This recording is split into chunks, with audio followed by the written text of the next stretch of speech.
Olá, hoje estou em um Volkswagen Fusca. Neste vídeo, vou mostrar como ajustar o brilho do painel de instrumentos.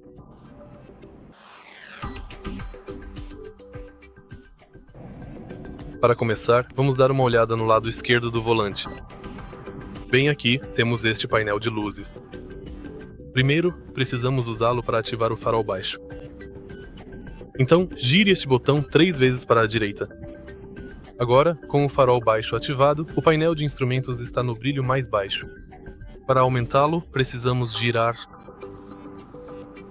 este botão para cima.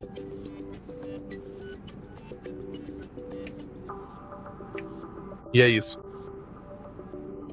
Se você achou este vídeo útil, por favor, deixe seu like, comente e se inscreva no canal.